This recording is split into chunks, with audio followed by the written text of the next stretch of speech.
हूँ आपके साथ चित्रा त्रिपाठी। मौलानाओं की मौजूदगी में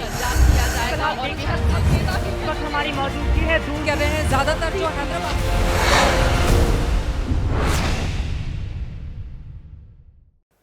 ओरिएंट बेल टाइल्स स्टूडियो से आप देख रहे हैं एबीपी न्यूज। नमस्कार, एबीपी न्यूज पर सभी दर्शकों का बहुत बहुत स्वागत है। मैं हूं आपके साथ चित्रा त्रिपाठी। कल के अखबार के पहले पन्ने की सुर्खियां आज हम आपको इस शो में दिखाने वाले हैं। तो आइए शुरू करते हैं आज का जनहित। सबसे पहले देखते हैं खबरों का मेन्यू। राणा सांगा पर समाजवादी पार्टी के सांसद के बयान के बाद विरोध बढ़ता जा रहा है। देश के अलग अलग शहरों में समाजवादी पार्टी के सांसद रामजी लाल सुमन के विरोध में प्रदर्शन हुए हैं। उनसे माफी की मांग की जा रही है। इस विवाद में अब देश भर के राजपूत नेताओं ने मोर्चा खोल दिया है। राणा सांगा के अपमान को सम्मान और स्वाभिमान से जोड़ा गया है।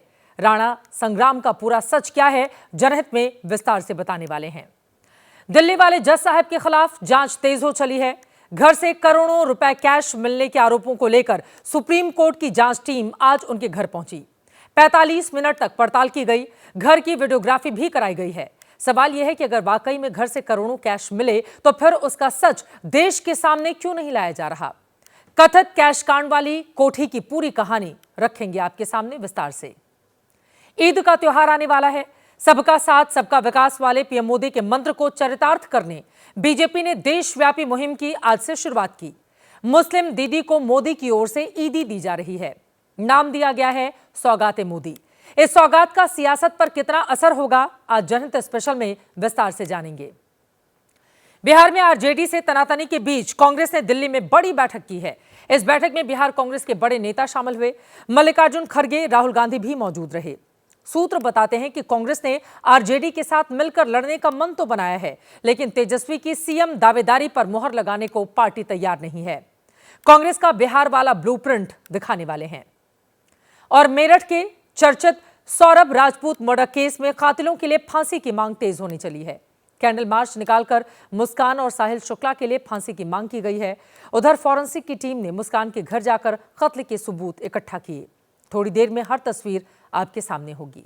इसके अलावा देश और दुनिया की तमाम बड़ी खबरें जनहित में अगले 1 घंटे तक आप मेरे साथ देखने वाले हैं। द्वंद्व कहां तक पाला जाए, युद्ध कहां तक टाला जाए, तू भी है राणा का वंशज, फेंक जहां तक भाला जाए। दोनों तरफ लिखा हो भारत, सिक्का वहीं उछाला जाए। प्रसिद्ध कवि वाहिद अली ने यह कविता महाराणा प्रताप और उनकी पीढ़ियों की वीरता को बताने के लिए लिखी थी। इन्हीं महाराणा प्रताप के दादा थे राणा सांगा।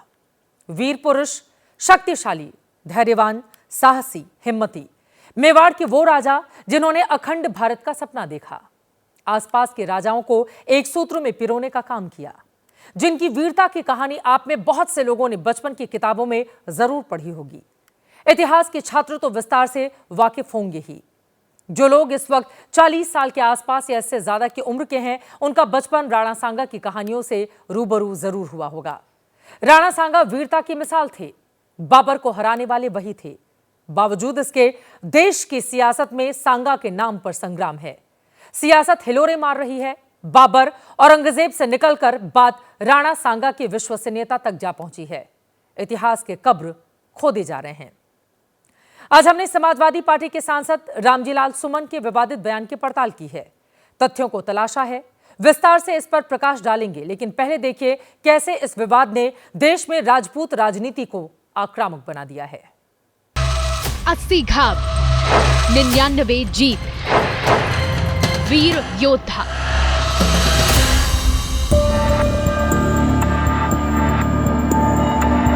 राजपूतों की एकता के सूत्रधार महाराणा संग्राम सिंह का ये छोटा सा परिचय है। इन्हीं महाराणा संग्राम सिंह को देश और दुनिया राणा सांगा के नाम से भी जानती है। इनकी वीरता के किस्से आपने बचपन में जरूर पढ़े होंगे। आज इन्हीं वीर राणा सांगा को लेकर विवाद हो रहा है। देश भर के राजपूत नेताओं ने बयान देने वाले समाजवादी पार्टी के सांसद रामजी लाल सुमन के खिलाफ मोर्चा खोल दिया है। बाल्यकाल से हम सभी लोग महाराणा सांगा की वीरता के, उनके बलिदान की गाथा सुनते आए हैं और इसमें कोई दो राय नहीं है कि वो अप्रतिम वीर भारत के थे। तो उनका अपमान ये बहुत ही कष्टकर है और बर्दाश्त के काबिल नहीं है। ये लोग अभी भी 17वीं शताब्दी में मुगलियाई सोच के साथ ही चल रहे हैं। इनके आइडियल तो राणा सांगा, शिवाजी महाराज, महाराणा प्रताप होने चाहिए थे। जो दरिंदा खा गया अपना पूरा परिवार, फक्र से आज शरियाए दीवानों को मोहब्बत है उसकी कब्र से। इनको इतिहास का ठीक से अध्ययन करना चाहिए। और राणा सांगा बहादुरी के प्रतीक थे। जिस समाजवादी पार्टी से रामजीलाल सुमन सांसद हैं, उसी पार्टी के राजपूत सांसद वीरेंद्र सिंह ने कह दिया है कि समाज राणा सांगा पर गर्व करता है। एक वीर योद्धा थे और उन्होंने कई लड़ाइयाँ लड़ी और जितनी भी लड़ाइयाँ लड़ी उसमें उन्होंने विजय प्राप्त की। राजपूत समाज राणा सांगा के ऊपर गर्व करता है। शुक्रवार को राज्यसभा में रामजीलाल सुमन ने राणा सांगा को लेकर बयान दिया था। सुमन ने क्या कहा था जिस पर इतना बवाल है, अब उसको देखिए। कि बाबर को लाया कौन? बाबर को इब्राहिम लोदी को हराने के लिए राणा सांगा लाया था। तो मुसलमान तो बाबर की औलाद हैं और तुम गद्दार राणा सांगा की औलाद हो। ये हिंदुस्तान में तय हो जाना चाहिए। अगर बाबर की तो आलोचना करते हैं, राणा सांगा की आलोचना नहीं करती। देश भर के राजपूत नेता आक्रोशित है, माफी की मांग की जा रही है। करनी सेना ने तो साफ शब्दों में धमकी दे दी है। हमारे ऐतिहासिक पात्र के खिलाफ कोई बोलेगा तो बकायदा हर बार की बात ही नहीं क्या कि माफी मांग के निकल गए। माफी से कुछ नहीं होगा, सप्पा से निकला जाए। और मैं बोल रहा हूँ लोकसभा के अध्यक्ष से, स्पीकर से, बकायदा इसकी मान्यता रद्द हो। हालांकि रामजीलाल सुमन कह रहे हैं कि जो कहा तथ्यों के आधार पर कहा है, लिहाजा माफी किस बात की? हमारी बात की माफी यार, ऐतिहासिक सत्य है। समाजवादी पार्टी के दलित नेता ने इस विवाद की शुरुआत करके इतिहास पर नई बहस छेड़ दी है। लखनऊ में रामजीलाल का पुतला जलाकर विरोध किया गया है। समाजवादी पार्टी के खिलाफ राजपूत जाति के नेता एकजुट हो गए हैं।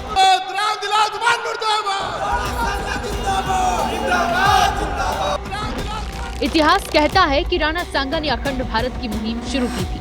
देश भर के राजपूत रजवाड़ों को एकजुट किया था। हालांकि धोखे से जहर देकर उनकी हत्या कर दी गई।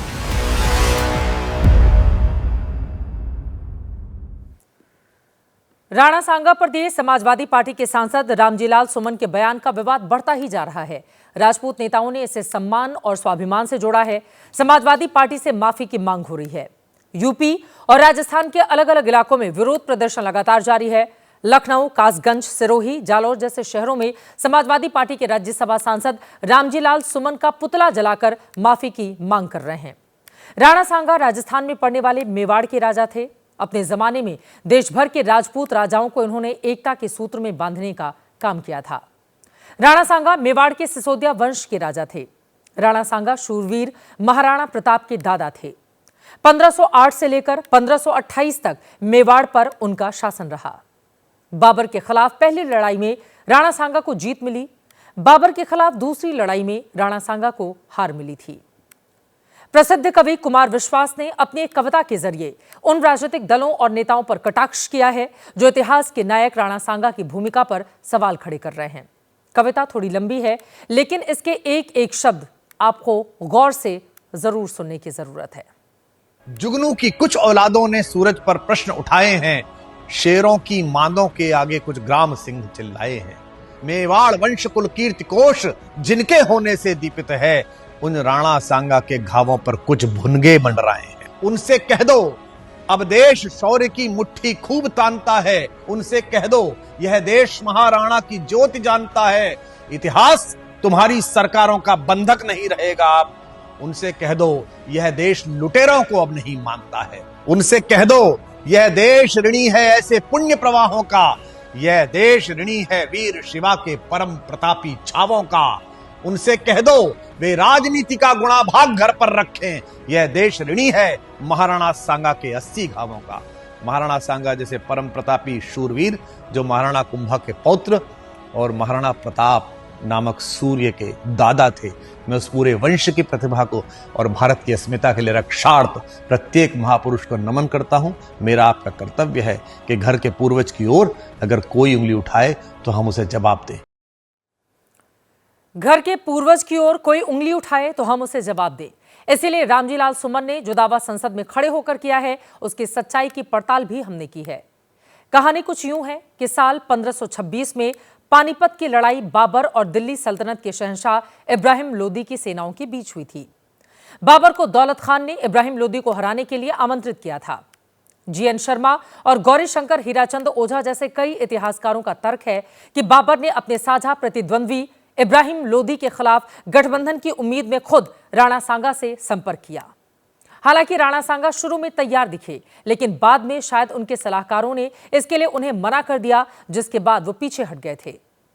बाबर ने बाबरनामा में राणा सांगा पर इब्राहिम लोदी के खिलाफ पानीपत की लड़ाई में साथ ना देकर वादा तोड़ने का आरोप लगाया है। इस लड़ाई में बाबर की जीत हुई थी। ऐसे में समाजवादी पार्टी के सांसद रामजीलाल सुमन ने संसद में खड़े होकर राणा सांगा को लेकर जो दावे किए, उस दावे की पुष्टि नहीं होती है। यही वजह है कि राजपूत समाज आक्रोशित है। रामजीलाल सुमन और समाजवादी पार्टी के खिलाफ नाराजगी जताई जा रही है। आगे बढ़ते हुए अगली खबर उस कैश कांड की जिसे लेकर पूरे देश में हंगामा है। आजकल हर आदमी पूछ रहा है कि जज साहब के घर का वीडियो देखा क्या? जले हुए नोटों की गड्डियां आपने भी देखी क्या? मैं बात कर रही हूं जस्टिस यशवंत वर्मा की, जो दिल्ली हाईकोर्ट के जज थे इसलिए क्योंकि अब उनका तबादला इलाहाबाद हाईकोर्ट कर दिया गया है। उनके घर आग लगी थी, जिसे बुझाने की वीडियो सामने आए तो सनसनी फैल गई, क्योंकि वीडियो में नोटों का खजाना दिखा। सवाल उठे, मामला सुप्रीम कोर्ट के मुख्य न्यायाधीश तक जा पहुंचा, तो अब उनके निर्देश पर इस कैश कांड की पड़ताल शुरू हो चुकी है। आज जांच टीम उनके घर गई, करीब 45 मिनट तक घर में रुकी। उस स्टोर रूम में जाकर जांच की गई जहां पर कैश मिलने की बात सामने आई। अधजले नोटों का ये वीडियो आपने देखा होगा। कमरे में 5-500 के जले, अधजले और कुछ करारे नोटों का ये वीडियो देश की सबसे बड़ी अदालत ने जारी किया, जो दिल्ली के पुलिस कमिश्नर से दिल्ली हाईकोर्ट के मुख्य न्यायाधीश के जरिए सुप्रीम कोर्ट तक पहुंचा।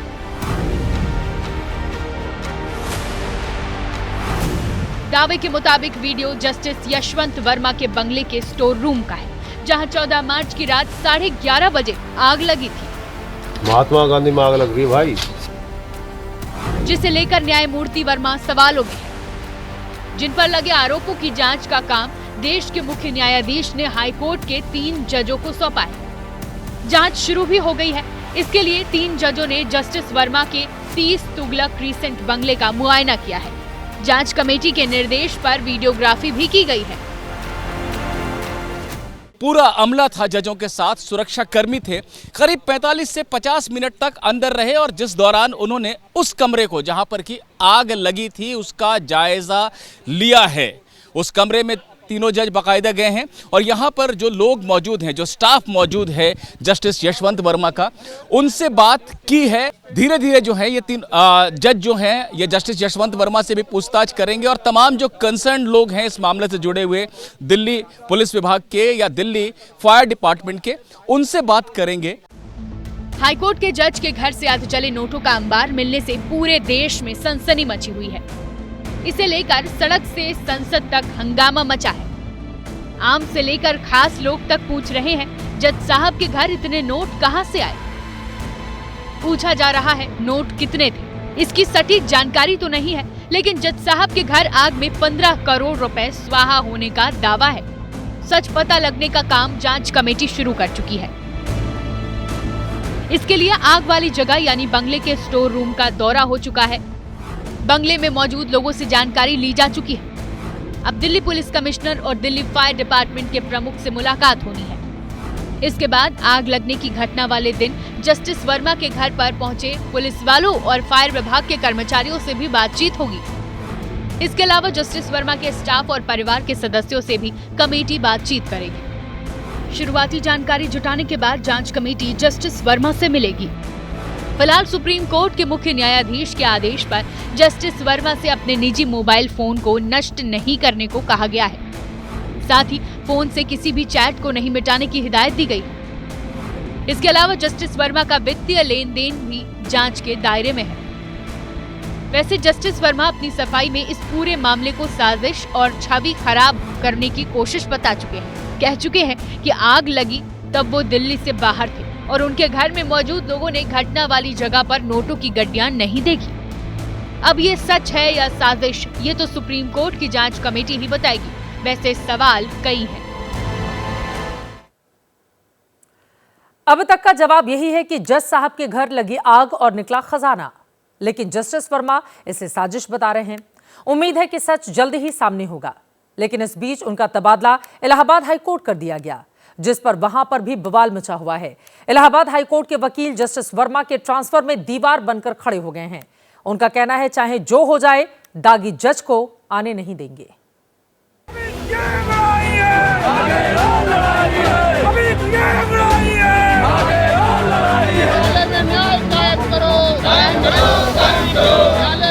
प्रदर्शन की ये तस्वीरें प्रयागराज से आई, जहां हाईकोर्ट बार एसोसिएशन बेमियादी हड़ताल पर चला गया है। वकीलों ने कामकाज बंद कर दिया है। विरोध के केंद्र में जस्टिस वर्मा है।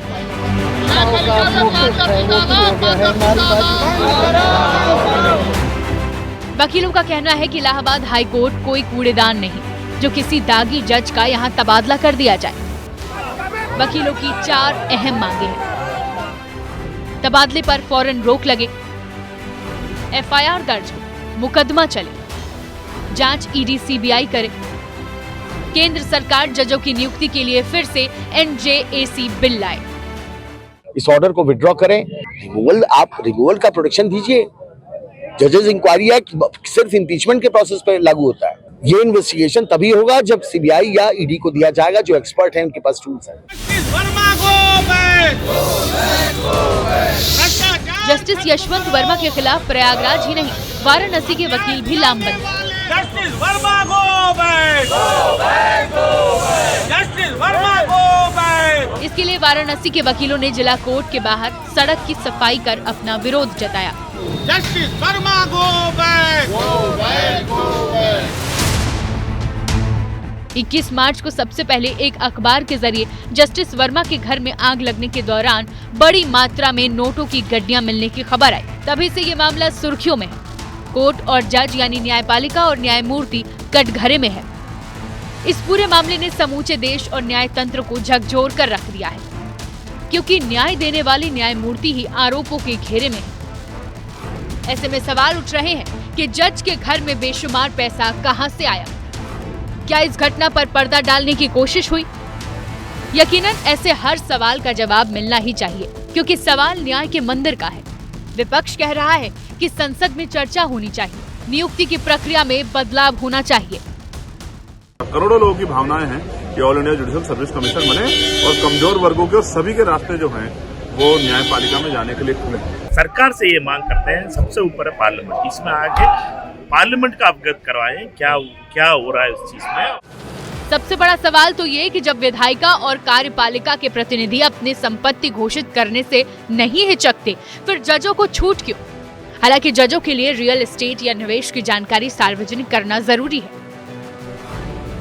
लेकिन दिल्ली हाईकोर्ट के ही मुख्य न्यायाधीश समेत सभी 39 जस्टिस में से सिर्फ 8 ने ही रियल एस्टेट या निवेश की जानकारी अपलोड की है। इनमें से भी जस्टिस वर्मा की फाइल खाली है। देश भर में हाईकोर्ट के मौजूदा 749 जजों में से सिर्फ 98 ने ही अपनी संपत्ति सार्वजनिक की है। ऐसे में सवाल ये कि क्या जस्टिस वर्मा के घर कथित तौर पर मिले नोटों की पाई का हिसाब मिल पाएगा? क्या इस केस के बाद खुद न्यायपालिका पारदर्शिता की नई मिसाल कायम कर पाएगी? और सबसे बड़ा सवाल कि जज साहब सामने आकर सच क्यों नहीं बयां कर रहे? कानून से ऊपर तो कोई नहीं, इतना ज्यादा पैसा आया कहां से? कैश, इसका सच देश के सामने आना ही चाहिए। आगे बढ़ते हुए बात दिल्ली की, जहां पर मीट बैन को लेकर बहस छिड़ गई है। बीजेपी के एक विधायक ने नवरात्र के दौरान पूरी दिल्ली में मांस बेचने वालों से अपनी दुकानें बंद रखने की अपील की। जिस दिन से नवरात्र शुरू हो रहे हैं उसके ठीक एक दिन के बाद ईद पड़ रही है, इसीलिए सत्ता पक्ष और विपक्ष मीट बैन की मांग पर आमने सामने है। सामने गौरी शंकर मंदिर चौक है और मेरे यहाँ मीट व्यापारी भाई हैं, इन सभी से हमने कल निवेदन किया था कि नवरात्र में आप दुकान बंद रखिए। दिल्ली से बीजेपी विधायक रविंद्र नेगी का ये वीडियो 5 महीने पुराना है। तब नेगी ने मीट व्यापारियों से शारदीय नवरात्र के दौरान दुकानें बंद रखने की मांग की थी। सबने हमारा निवेदन माना और सभी लोग ये लोग हमेशा निवेदन मानते हैं। मटन, चिकन शॉप, रेस, एवन सभी बंद है यहाँ पे। बीजेपी विधायक रविंद्र नेगी ने मीट व्यापारियों से दुकानें बंद रखने की मांग फिर से दोहरा दी।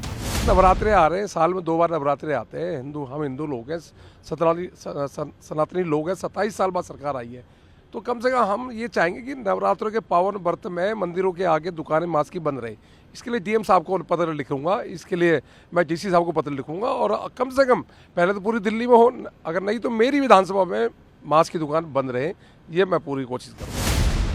आम आदमी पार्टी का कहना है कि नवरात्र के दौरान मीट ही नहीं, शराब की दुकानें भी बंद करा दी जाएं। जबकि बीजेपी की ओर से मीट बैन की मांग पर कांग्रेस कह रही है कि नवरात्र में वैसे ही मांसाहार की बिक्री डाउन हो जाती है। देख रहा हूँ जिस दिन से वो आए हैं वो बस इसी चीज में लगे हुए हैं कि कहीं गलियों में घूम रहे हैं, कहीं कुछ कर रहे हैं। सिर्फ जो है सुर्खियां बटोरने के लिए काम ना करें, जो जनता ने काम दिए वो काम करें। मंडी बंद हो जाती है, आप मीट मटन की कंजम्पशन देखिए ना, कंजम्पशन देखिए इतना होता है कि उसके अंदर तो मंडी नहीं चलती। नवरात्रों के अंदर मंडी बंद हो जाती है, मंडी में बिकता ही नहीं सामान, तो खुद ही बंद हो जाएंगी। उसमें इन्हें बंद करने की क्या जरूरत आ रही है इतना। हालांकि विधायक रविंद्र नेगी के विधानसभा क्षेत्र पटपड़गंज में उनकी मांग का असर दिखने लगा है। मंगलवार को दुकानें वैसे भी बंद रहती हैं। दुकानदार नवरात्र में भी बंद रखने को तैयार है, बशर्ते 9 दिन रोजी रोटी का इंतजाम हो जाए। सवाल कई हैं, अब आगे क्या होगा इस पर रहेगी हमारी नजर। जनहित में आगे बढ़ेंगे, वक्त हो चला है अब जनहित स्पेशल का।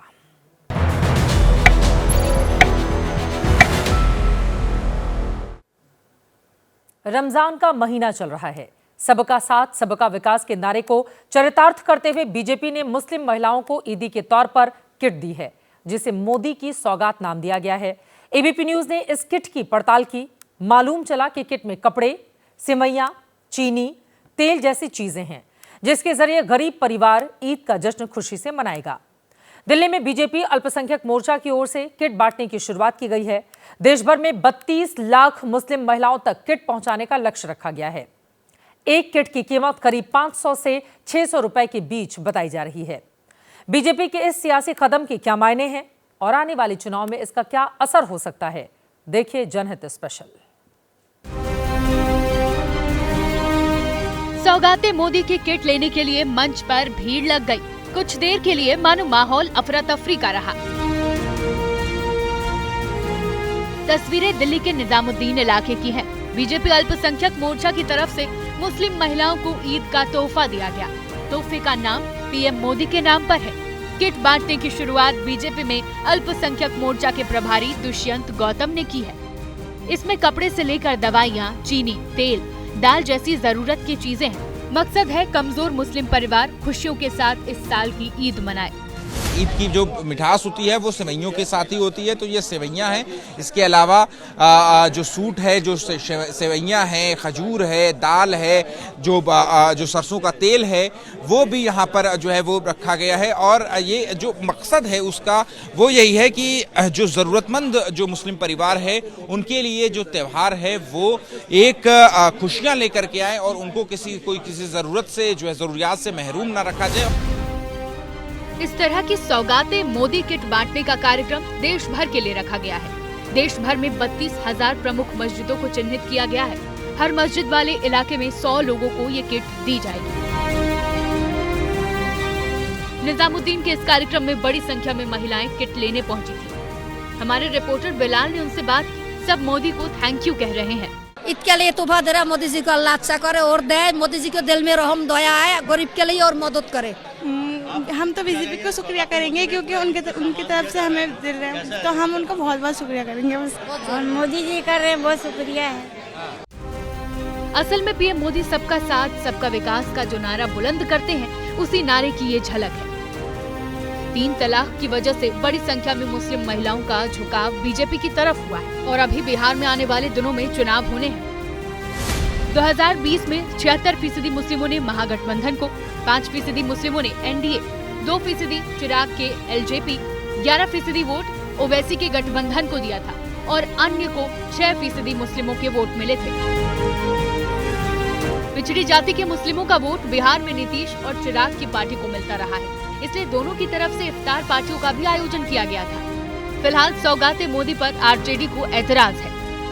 सब गंगा प्रसाद कराने वाले लोग ये लोग कभी भी किसी का नहीं है। भाई क्या देंगे, ईडी देंगे नहीं देंगे, उससे कोई लाभ होने वाला नहीं। आरजेडी हमलावर है, लेकिन बीजेपी कह रही है कि यही तो पीएम मोदी का विकास मंत्र है। मोदी जी की बहुत बड़ी सौगातें पहले सबको मिली है, जिनमें मुस्लिम वर्ग भी शामिल है। उन्होंने उनको जो है मुफ्त के राशन की सौगात दी है, उन्होंने मकान की सौगात दी है, उन्होंने आयुष्मान कार्ड का सबसे ज्यादा लाभ की सौगात दी है। फिलहाल बीजेपी मुस्लिम मोर्चा ने ईद से पहले देश के 32 लाख कमजोर परिवारों तक सौगाते मोदी किट पहुंचाने का लक्ष्य रखा है। ये कार्यक्रम कल से देश भर के अलग अलग इलाकों में चलेगा। प्रधानमंत्री नरेंद्र मोदी पिछड़े मुस्लिम यानी पसमानदा मुसलमानों की तरक्की के लिए प्रतिबद्ध हैं। इस तबके पर पीएम की शुरू से नजर रही। 3 तलाक के बाद मुस्लिम महिलाओं ने प्रधानमंत्री पर भरोसा जताया। चुनाव दर चुनाव मुस्लिम महिलाओं ने बीजेपी को इसका रिटर्न गिफ्ट भी दिया है। 2024 के लोकसभा चुनाव में बीजेपी को 53% सवर्ण, 39% ओबीसी, 49% ईबीसी, 31% दलित, 48% आदिवासी जबकि 8% मुसलमानों ने वोट किया था। 2014 से 8% मुस्लिम वोट हर लोकसभा चुनाव में बीजेपी को मिल रहा है। इसमें बड़ा हिस्सा महिलाओं का है। सबका साथ सबका विकास वाले नारे को अमली जामा पहनाने के लिए पीएम आवास योजना से लेकर रोजगार की अलग अलग योजनाओं में मुस्लिमों का ख्याल रखा गया है। मुस्लिम वोटों के लिए बिहार की राजनीति में भी एक अलग खेल चल रहा है। महागठबंधन से लेकर एनडीए के दल अलग अलग इफ्तार पार्टियां आयोजित कर रहे हैं। इसी इफ्तार का आयोजन कल लालू यादव की ओर से भी किया गया था, लेकिन इसमें कांग्रेस नहीं पहुंची। अब सवाल उठ रहे हैं कि कांग्रेस का इरादा है क्या कांग्रेस के मन में कुछ और चल रहा है? बिहार में कांग्रेस का ब्लूप्रिंट हमने जानने की कोशिश की है।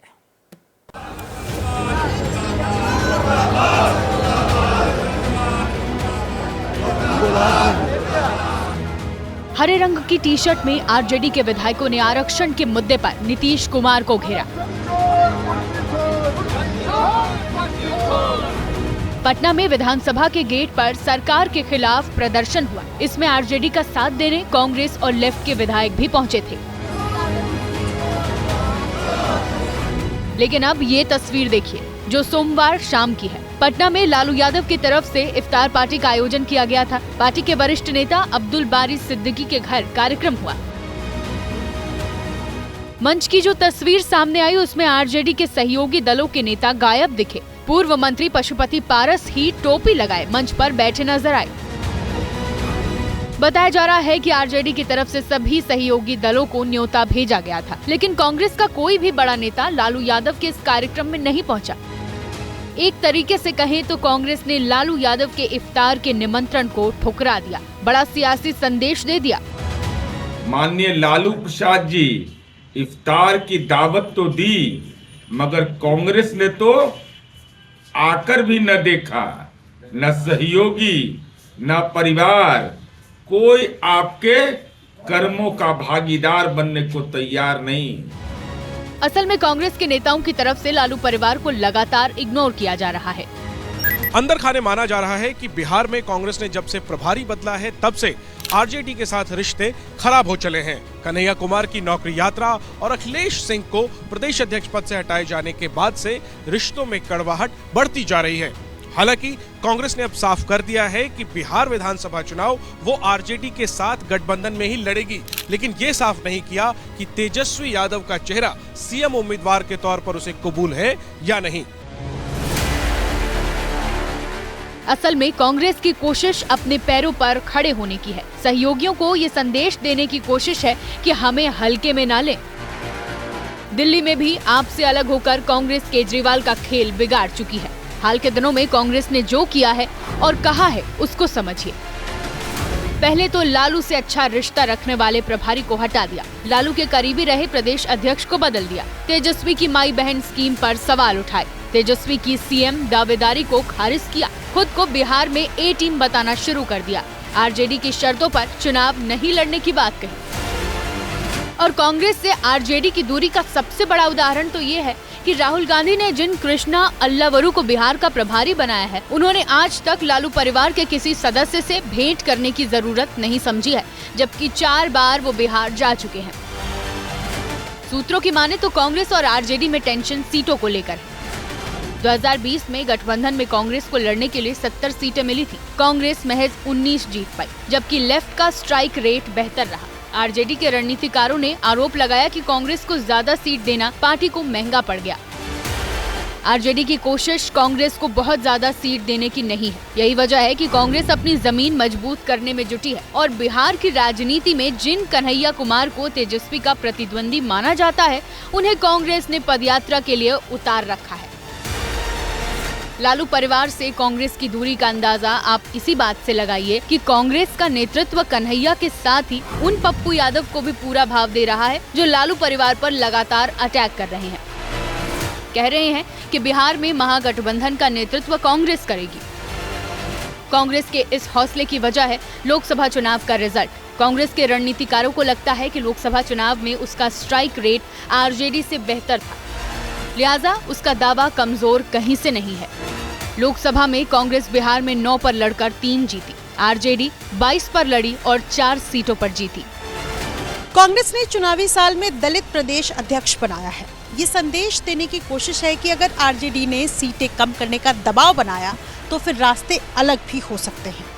इसी रणनीति के तहत पुराने वोट बैंक को जिंदा करने की कोशिश हो रही है। आज शाम को दिल्ली में कांग्रेस की बैठक हुई। बिहार के तमाम बड़े कांग्रेसी इस मीटिंग में पहुंचे। कांग्रेस के अध्यक्ष मल्लिकार्जुन खड़गे, राहुल गांधी भी शामिल हुए। ये तस्वीरें उसी मीटिंग की हैं। एबीपी न्यूज को जो जानकारी इस मीटिंग के बारे में मिली है, उसके मुताबिक कांग्रेस आरजेडी के साथ मिलकर बिहार में चुनाव लड़ने को तैयार है। बैठक में नेताओं ने कहा है कि बिहार में उनका सियासी दुश्मन बीजेपी है। हालांकि सूत्र बताते हैं कि तेजस्वी को सीएम उम्मीदवार मानने पर कांग्रेस के नेता भी तैयार नहीं। तेजस्वी को सीएम चेहरा मानने पर बिहार के प्रभारी ने कहा कि जब बैठक होगी तब यह तय किया जाएगा कि कौन बनेगा मुख्यमंत्री। सीएम घोषित करना है या फिर नहीं है, इस बारे में अभी कुछ भी बोलना ठीक नहीं होगा। यहां दर्शकों को बताते चलें कि 2 दिन पहले ही लालू यादव ने मोतिहारी जाकर साफ शब्दों में कहा कि तेजस्वी को सीएम बनने से कोई माई का लाल रोक नहीं सकता। ऐसे में सवाल यह है कि क्या कांग्रेस की ओर से तेजस्वी को रोकने की कोशिश हो रही है या फिर कांग्रेस दबाव की राजनीति करके लालू यादव से अपनी शर्तों पर समझौता करने की तैयारी कर रही है। उधर बिहार में नीतीश बनाम राबड़ी का तीसरा राउंड आज देखने को मिला। हुआ यह है कि सदन के बाहर आरजेडी ने जातीय आरक्षण को 75% करने की मांग कर दी। वैसे नीतीश सरकार ओबीसी, एससी और एसटी के लिए आरक्षण की सीमा को 65% करने का फैसला ले चुकी, लेकिन इसे हाईकोर्ट ने खारिज कर दिया था। मामला अभी सुप्रीम कोर्ट में है। ऐसे में सरकार आरक्षण बढ़ाने पर कोई फैसला ले ही नहीं सकती, लेकिन चुनावी साल है, इसलिए बवाल है। ऐसे में आरजेडी इस मुद्दे को हवा दे रही है। इसे लेकर पहले भी प्रदर्शन हो चुका है और आज भी आरजेडी विधायकों ने खास तौर पर हरे रंग की टी-शर्ट पहनकर धरना दिया। सरकार विरोधी नारे की तख्तियां लहराई गई। विधानसभा और विधान परिषद में इसे लेकर हंगामा हुआ। इस पर मुख्यमंत्री नीतीश कुमार ने विपक्षी विधायकों के पहनावे और नारे पर चुटकी ली तो राबड़ी देवी बोलने के लिए खड़ी हो गईं, लेकिन नीतीश ने उन्हें कुछ ऐसा कह दिया जिस पर हंगामा बरप गया। आरजेडी वाले सदन से बाहर चले गए। हस्बैंड का है तो कौन सी है भैया, तोरा कौन सी जो है सो हस्बैंड का है तो बड़ा देख लीजिए सबको। हम वहां भी देखे देखे हुए हैं। सोच लीजिए कि सब लोगों को कहा है कि यही पहन के चलो, तो ये लोग पटिया में रहता, ऐसा तो कोई पार्टी में इस तरह का नहीं किया है। अकेला एगो इसी का है, इसके हस्बैंड करता है। अरे ये बेचारी को तो ऐसे ही नहीं, गमछी लेके अरे जब रिजेक्ट हुआ तो इसको बनवा दिया। अपना टाइम बेचारी का कोई मतलब है, ऐसे ही है। बाकी सबको ऐसे ही क्या क्या करते हैं। कहीं कोई पार्टी में देखे हैं इस तरह से कि पार्टी का यही हाल रिकॉर्ड होगा, तो यही हम देख रहे हैं। तो जरा जताइए ना, यही सब जो कर रहे हैं क्या मतलब है? कोई मतलब है? अब आप बोल रहे हैं, हम तो आप ही से पूछ रहे हैं, अरे काहे के लिए पहन करके चले? मुख्यमंत्री खड़ा है, सब हम यही पूछ रहे हैं। सब ऊपर वाला भी बैठा हुआ है, हम उसको भी कहेंगे। कहीं देखा है? कहीं देश भर में देखा है? आप जरा देखिए, यही सब करवाया है आपने। पटिया के लोगों को सबको कह रहा वही करो। आज जो नहीं पहना है वो बगल में अपना ये पहन लिया, वो ऐसे पहन लिए। और बाकी सबको कराया। ये सब बोगस चीज है, पूरा का दोनों आदमी बोलिएगा बोगस है। नीतीश कुमार बरसते रहे, लगातार आरजेडी के ऊपर सवाल खड़े करते रहे, राबड़ी देवी पर सीधा निशाना साधा। हम लोग भी इंतजार करते रहे कि कैमरा एक तरफ उधर जाकर राबड़ी देवी का चेहरा दिखाए, लेकिन फिलहाल ऐसा हुआ नहीं। आगे बढ़ते हैं। कुणाल कामरा के कॉमेडी कांड पर महाराष्ट्र में बवाल चल रहा है। कुणाल कामरा ने पैरोडी गाने में डिप्टी सीएम एकनाथ शिंदे पर निशाना साधा। अब शिंदे का भी जवाब सामने आ गया है। शिंदे ने कामरा को अभिव्यक्ति की आजादी की सीमाएं बताई, साथ ही कामरा को महज मोहरा करार दिया। उन्होंने कहा कि कामरा के स्क्रिप्ट का राइटर तो कोई और ही है। शिंदे ने जो आरोप लगाए हैं उसके बाद यह पूछा जा रहा है कि आखिर कौन है वो जिसने कामरा को शिंदे की सियासी सुपारी दी।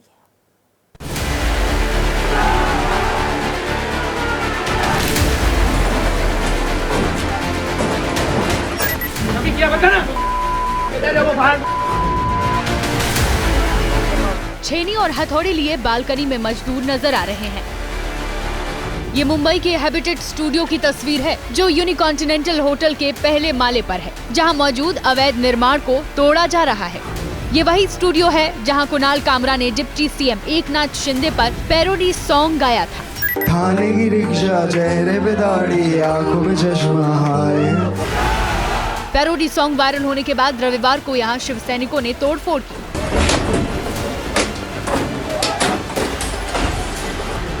अवैध निर्माण को हटाने का ये काम हैबिटेट स्टूडियो की तरफ से खुद किया जा रहा है।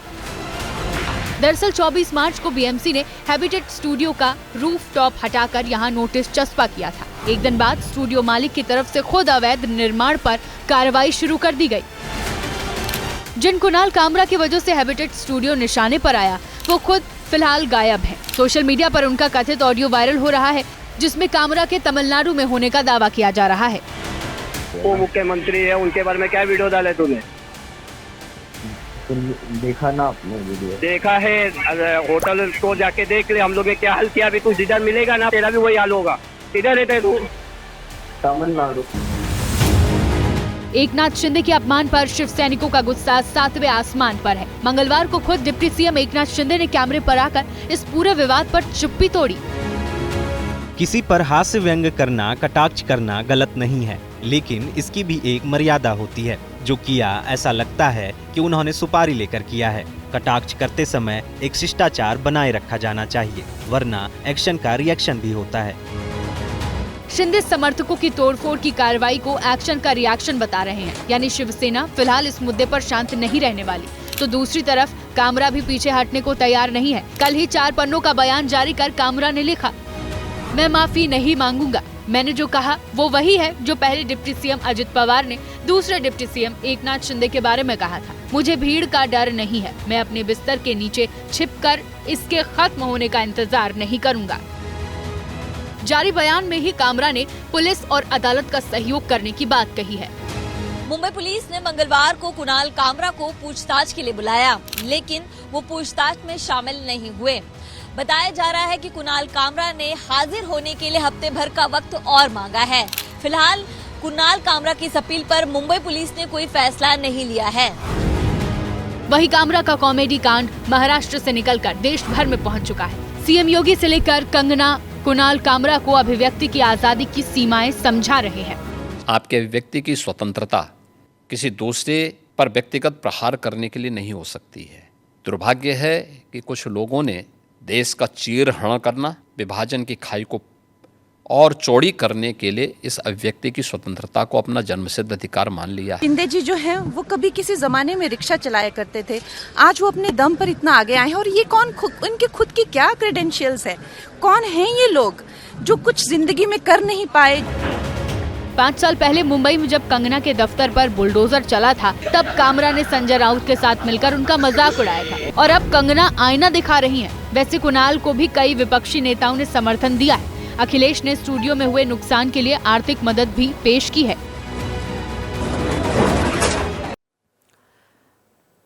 आगे बढ़ते हुए खबर मेरठ की। सौरभ हत्याकांड में शहर के लोगों ने आज कैंडल मार्च निकाला है। हत्या के आरोपी मुस्कान और साहिल के लिए फांसी की मांग की है। इस मामले में दोनों आरोपी गिरफ्तार हैं, लेकिन पुलिस की जांच जारी है और हर रोज नए नए खुलासे इस केस में हो रहे हैं। शव मिलने के 8 दिन के बाद फॉरेंसिक टीम साक्ष्य जुटाने के लिए मुस्कान के उस किराए वाले घर जा पहुंची जहां पर हत्या हुई थी। आरोप है कि मेरठ के ब्रह्मपुरी इलाके में मुस्कान नाम की महिला ने प्रेमी साहिल के साथ मिलकर पति सौरभ राजपूत की बेरहमी से हत्या कर दी। शव के टुकड़े किए और उसे सीमेंट से जमा दिया। और अब आज का जनहित मंत्र। महात्मा गांधी ने कहा था, बुद्धिमान व्यक्ति काम करने से पहले सोचता है और मूर्ख व्यक्ति काम कर लेने के बाद। इसीलिए कोई भी काम करने के पहले आप सोच विचार जरूर कर लें। इसी के साथ जनहित में आज के लिए बस इतना ही।